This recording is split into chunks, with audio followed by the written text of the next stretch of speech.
Shalom, shalom, frères et sœurs en Christ, et bienvenue à la Rhapsodie du lundi 19 septembre 2022.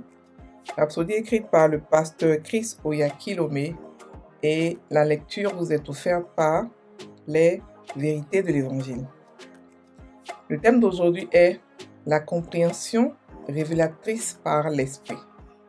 Et le verset de Éphésiens 1, verset 17, qui nous dit « Car je prie toujours le Dieu de notre Seigneur Jésus-Christ, le Père de gloire, afin qu'il vous accorde un esprit de sagesse et de révélation, de clairvoyance dans les mystères et les secrets de sa connaissance profonde et intime. » Alléluia. Le pasteur Christ dit, dans Matthieu 16, versets 13 à 20, Jésus a posé à ses disciples une paire de questions pressantes ayant rapport à son identité. Il leur demanda d'abord, « Qui dit-on que je suis, moi, le Fils de l'homme » Après avoir obtenu leur réponse, il a ensuite posé la deuxième question, « Mais qui dites-vous que je suis » Et cela est de Matthieu 16, verset 15. La Bible dit, « Simon-Pierre répondit et dit, « Tu es le Christ, le Fils du Dieu vivant. » Et cela est de Matthieu 16, verset 16. Alléluia. La confession de Pierre au sujet de Jésus, disant qu'il est le Christ, était une révélation de Dieu. Mais Pierre ne le savait pas. Il pensait que c'était son raisonnement. Jésus devait lui dire, « Tu es heureux, Simon, fils de Jonas, car ce ne sont pas la chair et le sang qui t'ont révélé cela, mais mon Père qui est dans les cieux. » Et cela est de Matthieu 16, verset 17. Alléluia. Tout comme Pierre, de nombreux membres du peuple de Dieu ont reçu des révélations de Dieu. Pensez à ceci. Comment avez-vous su que Jésus était le Christ? C'est le Saint-Esprit qui l'a révélé à votre esprit. La Bible dit que personne ne peut dire que Jésus est Seigneur si ce n'est pas le Saint-Esprit. Et cela est de 1 Corinthiens 12, verset 3. Vous croyez que Jésus-Christ est né d'une vierge? Vous avez lu à ce sujet dans les Écritures et vous avez cru. C'était le Saint-Esprit qui vous donnait la clairvoyance de ce mystère. De même, la résurrection de Jésus-Christ, vous n'étiez pas là quand c'est arrivé, mais vous croyez. Aussi, vous croyez que Jésus-Christ est le Fils de Dieu et qu'il est mort pour vos péchés et que Dieu l'a ressuscité des morts et qu'il est vivant aujourd'hui. C'est une révélation de Dieu. Votre cerveau ne peut pas comprendre de telles vérités. La science ne pourra jamais vous les donner. Vous les avez dans votre esprit parce que Dieu les a fait connaître à votre esprit. Cela fait partie du ministère de l'Esprit en nous, le dévoilement de la vérité. Alors confiez-lui votre vie. Faites en sorte que le connaître davantage et vivre sa parole soit votre plus grande passion. Grâce à cette communion, il continuera à se révéler, à se dévoiler à vous et à vous faire découvrir les plus grands mystères du royaume. Alléluia. Fin de la rhapsodie.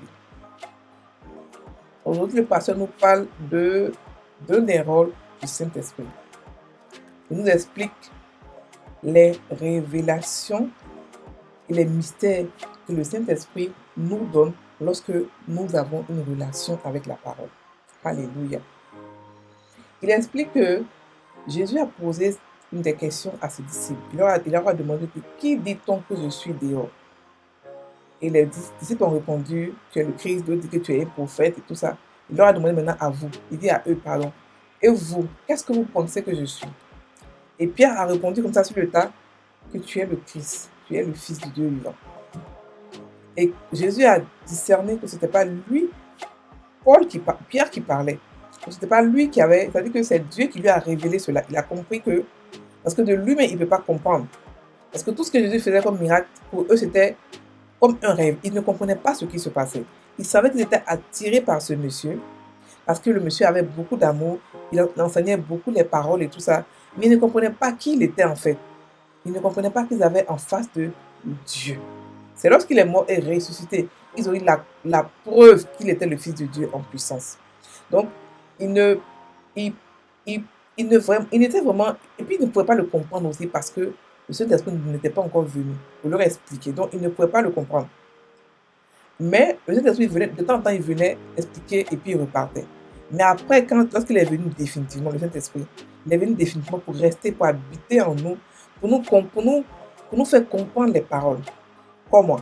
C'est lui qui a écrit la Bible. C'est lui qui comprend dans quelle motivation, dans quelle intention et quelles sont les motivations de chaque lettre, chaque virgule de la Bible. Donc, si vous voulez comprendre la Bible, vous devez avoir avec le Saint-Esprit une relation. Pas seulement la prière, tous les jours la prière, mais aussi une relation avec le Saint-Esprit, avec la parole de Dieu, pardon. Des moments d'étude biblique, des moments de méditation, pas seulement des moments de lecture. La lecture est bien, mais la lecture est la première étape de l'étude biblique.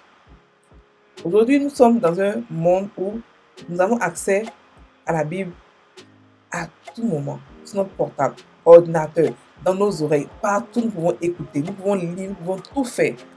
Nous serons jugés plus durement que ceux qui n'avaient pas accès à la Bible. Savez-vous qu'il y a des gens qui sont morts pour avoir écrit la Bible, pour avoir même traduit la Bible en plusieurs langues? Paul n'avait pas accès à la Bible, il a fait des choses grandioses. Pierre non plus. Tout ce monde qui ont fait des choses grandioses, ils sont partis au ciel. Et ils sont aujourd'hui là-bas, ce sont ceux-là qui nous regardent, qui regardent la course que nous sommes en train de faire.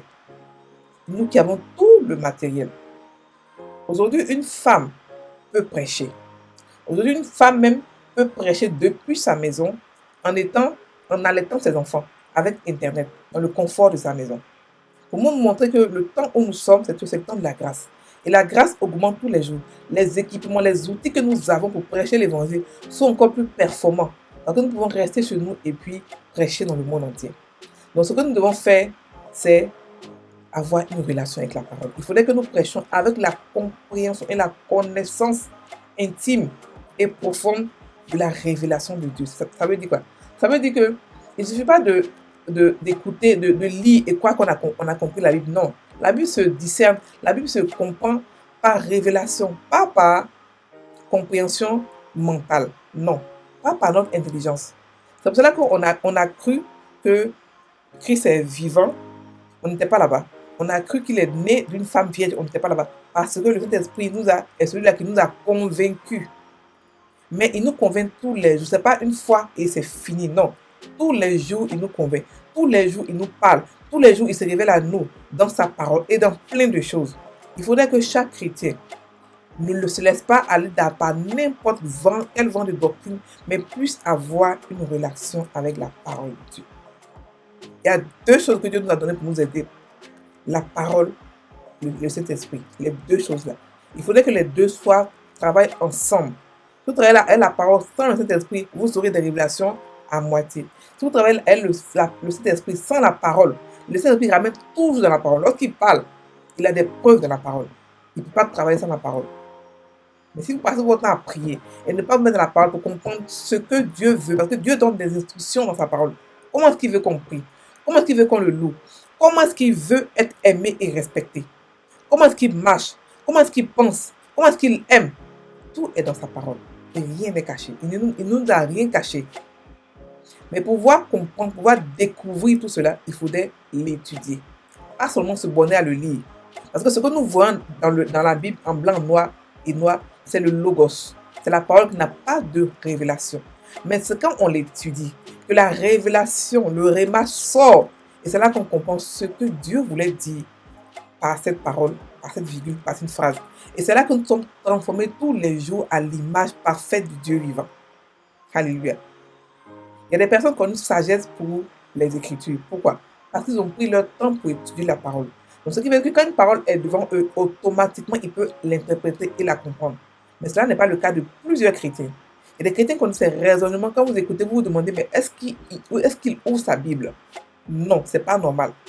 Ouvrons nos Bibles. Étudions la parole.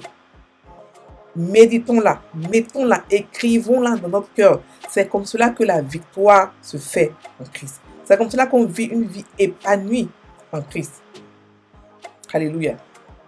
Et la parole de Dieu nous donne une sagesse qui vient de Dieu, une sagesse qui fait que toutes les paroles, c'est-à-dire que ça nous rend hyper, super intelligent. Si vous n'avez pas encore expérimenté cela, si vous prenez et si vous commencez à la parole tout le temps à étudier la parole tous les jours, vous allez comprendre que vous commencez à être de plus en plus intelligent. Et vous pouvez expliquer les choses, pas forcément dans la parole, qui sont dehors, vous pouvez les expliquer avec la sagesse de Dieu. Vous commencez à penser comme Dieu, à penser grand, à penser amour, à penser compassion, à penser pas de barrière, à penser illimité. Et cela, c'est la parole de Dieu qui vous donne ce genre de pensée. Ne vous bornez pas à penser à votre vie, petit ou petit, non. Pensez grand. Dieu, notre Père, est un Dieu qui est grand. Ce n'est pas un petit Dieu. Il ne fait pas les choses petites, il fait toutes les choses grandioses parce que c'est comme ça qu'il est, c'est sa nature.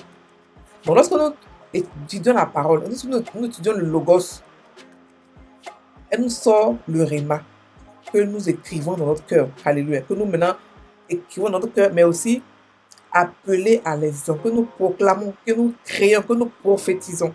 Et c'est comme ça que nos vies sont changées. Alléluia. Donc frères et sœurs, je vous exhorte à avoir une relation avec la parole de Dieu.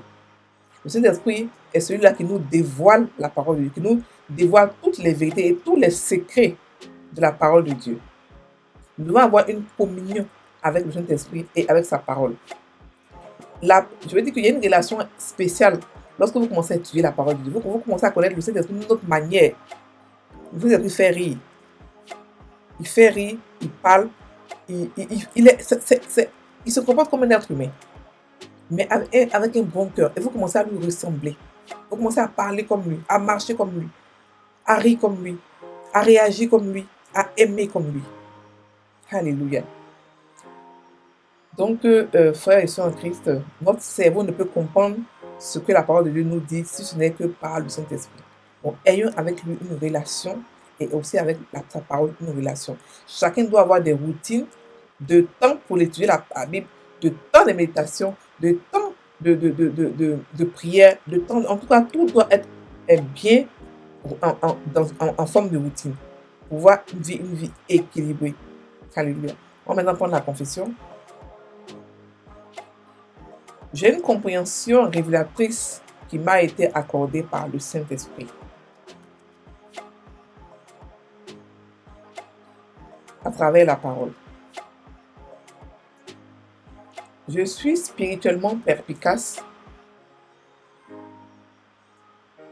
et je fonctionne avec l'esprit de sagesse qui s'exprime à travers un discernement complet et une connaissance précise de Dieu. Alors que je me nourris continuellement de la parole. Alléluia. Frères et sœurs en Christ, passez une très bonne journée, soyez bénis.